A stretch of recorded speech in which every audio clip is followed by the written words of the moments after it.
शुरू रब्बे जलील के बरकत नाम से जो दरूद ला महदूद नबी सल्लल्लाहु अलैहि वसल्लम की ज़ात मुक़द्दसा पर जो तमाम जहानों के लिए रहमत है।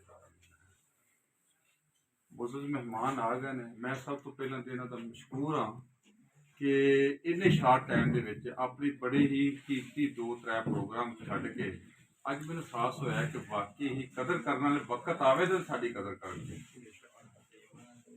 ते जे असां बावकार इन्हां नूं वक्त लिया के दिता, अपनी वफावां दा एक सिला दिता, तो फिर इंशाअल्लाह जिवें अज मैं महसूस किया ताजा कोल सी होर साथी कोल सन, टाइम शार्ट सी ते लाहौर तो इन्हां गड्डी च जाइए अपनी सारी मसरूफियात छड्ड के इन्हां आखेआ कि महला चरागाबाद जिन्ना मरूमियां दा शिकार उन्ना ही असीं इस महल्ले दे वास्ते ही अपना टाइम ताकत तवन्नाइयां सर्व करनी। ते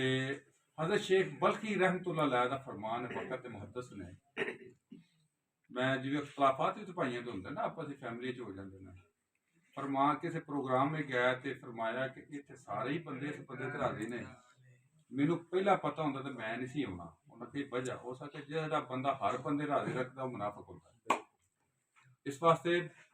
इख्तलाफ हर दोस्त होंदा है, रिश्तेदारी च होंदा है, फैमिली च होंदा है। अज असां इन्हां नाल इख्तलाफ नहीं रखना। अज जिवें इन्हां सानू इज्जत दित्ती है, मान साडा वधाया है, असीं चाहते हैं कि 8 फरवरी नूं इन्हां दा मान वधा के असीं ते फिर इन्हां नाल असीं हर गल दा हर अपने जायज़ हकूक का इन्हां नूं मुतालबा भी करांगे। इस तो पहला कोई भी मुतालबा करिए,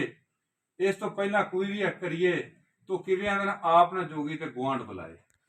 इंज नहीं होना। इख्तलाफात अपनी राय ते मैं इत्थे फ्यारदार साहब जज साहब नाल किस प्रोग्राम ते यकीन करो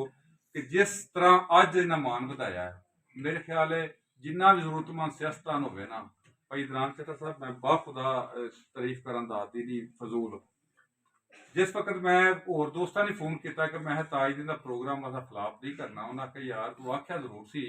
लेकिन तू भी राबता नहीं किया, साढ़े को शार्ट टाइम है, गुजरात की मीटिंग सी, होर मीटिंग सन, फिर दलौर चीमे साहब फिर आजादपुरा साहब की कानफ्रेंस, ये सब मामलात दे विच असीं जुलझ गए। मैं जी महला चरागाबाद अगे भी इग्नोर होंदा है, उन्हें आख्या साढ़े लो सारा सानूं नहीं पता की होंदा है, महला चरागाबाद साडी प्रायोरिटी ते जे आ गए ने इन्हां दियां अज अस मुतालबा को नहीं, अज मुतालबा अस सिर्फ 8 फरवरी तो बाद करना कि सानू मरूमियां का शिकार क्यों रखा गया। पिछले तो मैं बड़ी बहस पैसा भी किया, अगर बड़िया चीज़ा वहांगा जिस इफ्तिखार साहब जो साथी ने इतने महल्ले कमर रौल जिउंदा जागदा है, ताजदीन जिउंदा जागदा है, रोज़ियां का महीना सी ते असर की नमाज में मस्जिद पढ़न गया तो उत्थे बंदे 1000 रुपया नमाजियों को इकट्ठे करते सन पैसे, की होएगा साडा ट्रांसफर सड़ गया तो मैं यार 1000 दी नहीं मैं 2 भी दे देना वा,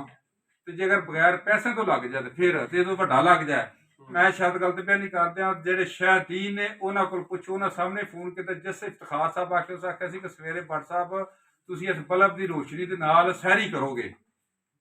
तो उन्हें फिर करके वहाया वो जो 20-25 हज़ार उन्हें कट्ठा किया, मैं जो बंदे का है लै जो, मैं अगर ट्रांसफर सवेरे ना लगा वो 30,000 लगे 35,000 लगे, मैं अपने को ला देंगे 1000 रुपये वाली जी गल उंज को नहीं, उंज किसी को सदका जारिया देना जो दे छड़ो। तो असर टाइम मैं क्या साने दे मगरब ते शाह टाइम बंदे आके उन्होंने ट्रांसफर लैके तो फिर जनाब अगर सी ना वो 25 वोट का तो सानू ना 50 वोट का जैसा लवा के दिता। इस तरह ही दूसरा अज सिर्फ वोटां के हवाले में गल कर, क्योंकि अगे जो बड़ा जज साहब ने खुल के गल्लां उत्थे करांगे। मैं सनाउल्लाह चक्की वाल दा मामला सी तो पुछो सू कि जज साहब की मेहरबानी नाल सिर्फ 2 घंटे की 2 घंटा सिर्फ उन्हें आख्या सानू पता कितों चीफ साहब ने मेरे सामने 2 घंटे की टाइमिंग के विच उन्हें उत्थे वड्डा मीटर ट्रांसफर लवा के दिता, मीटर बदली करवा के। उन्हें आख्या अगर मैं कुछ नहीं कर सकता, कम अज कम इन जो बुनियादी हकूक ने उन्होंने मैं तफज कर सकना कि नहीं कर सकता। अज ये उन्होंने सिपाही आए ने, अज उन्होंने तर्जमान आए ने, अज उन्होंने जोरे बाजू आए ने, अज साडा मान वधान आए ने, अज इन्हों का मान वधाइए 8 फरवरी में इंशाअल्लाह ताला असीं शाना